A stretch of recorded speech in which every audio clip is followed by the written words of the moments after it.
If you love working with knit fabric, but find yourself often with the wavy edges, this is where we are going to master your differential feed. So what is differential feed anyway? It is the idea of you having two sets of feed dogs. If you lift up your presser foot and look in from the side, you see a set in the front and a set in the back.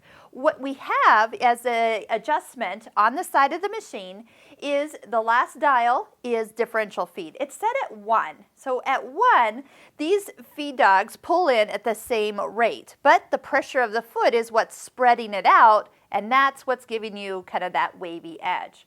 So if we could say we wanted the front feed dog to feed a little bit faster than the back one, we'll take it up to a higher number. So I'm going to change it to about 1.5. So not all the way up to 2, because that would be twice as much as the one behind it. But with this, what we'll have is that the fabric is going to be helped into the serger. And so as it's being pulled in a little faster at the needles where the stitches are being made, it will then be more relaxed or kind of pushed together instead of stretched out. Now, how much do you change it? It all depends on the fabric. I've even had fabrics I thought would totally need differential feed, ran it through the serger at normal setting, and they were just fine. Then I've had fabrics that I didn't think would be a problem at all, and those were the ones I needed the most help.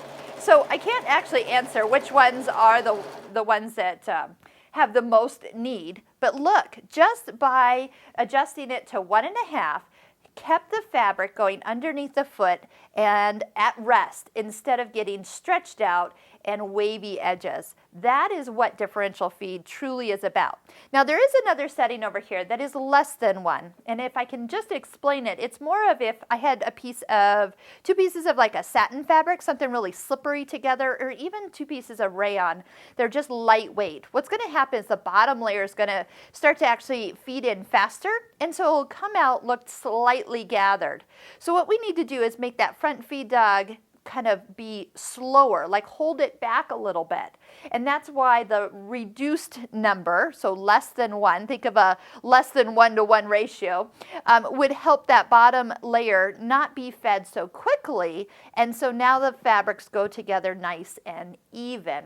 So once again, if you can't remember which way to go with a differential feed, if you change it and it goes worse, well, go the other way. So that's how I recommend my students using it, because you really don't use it as much as you need or you think you need. But boy, when you need it, it is on this serger. And that's what the D stands for. So if you ever see a serger with a D after its model number, that means that differential feed is an included feature.